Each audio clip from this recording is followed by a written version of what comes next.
Ang video na ito ay tuturuan ko kayo kung paano tayo mag-login or mag-sign up dito sa Zoom meeting gamit ang ating Zoom Workplace application. So, open natin yung ating Zoom Workplace. Once na nandito na tayo, so pwede tayo mag-join meeting or sign up or mag-login. So, mag-sign in muna tayo bago tayo mag-join meeting. Sign in, click natin yung sign in. Once na nakapag-sign up na tayo. Tapos continue with Google. Dito naman ay mapupunta tayo sa Google Chrome.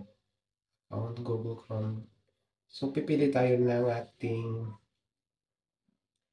email address or Gmail address na naka-register na or naka-sign up na sa Zoom meeting. Click natin yung continue.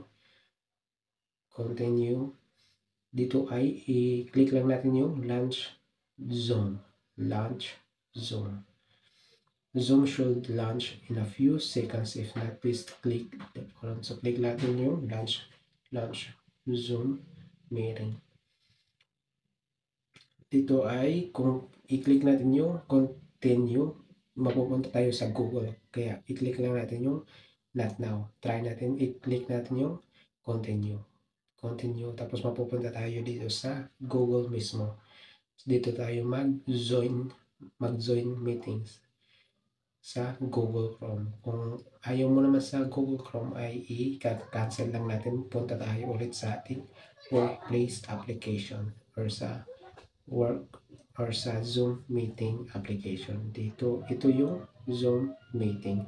So, i-cancel natin to. Doon na lang tayo sa application natin. Cancel natin yan. Dito tayo sa, tapos click natin yung not now. Ito yung application natin. Click natin yung not now. Tapos get started. Click natin yung get started. So, ito na yung ating profile ng ating Zoom Workplace or sa Zoom meeting. Ito yung ating profile natin. Yan. Kung mag-i-edit tayo ng pangalan, click lang natin yun. Ito yung display name. Pwede natin i-change yung pangalan natin. Pwede rin natin i-change yung Gmail address natin dito. Yun. Pwede tayo mag-switch account or mag-sign out dito. Ito yung ating profile dito sa Zoom meeting.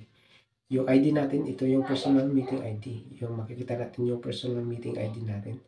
Pwede na tayo mag-join meeting gamit ang kung mayroon na tayong ID sa join meeting.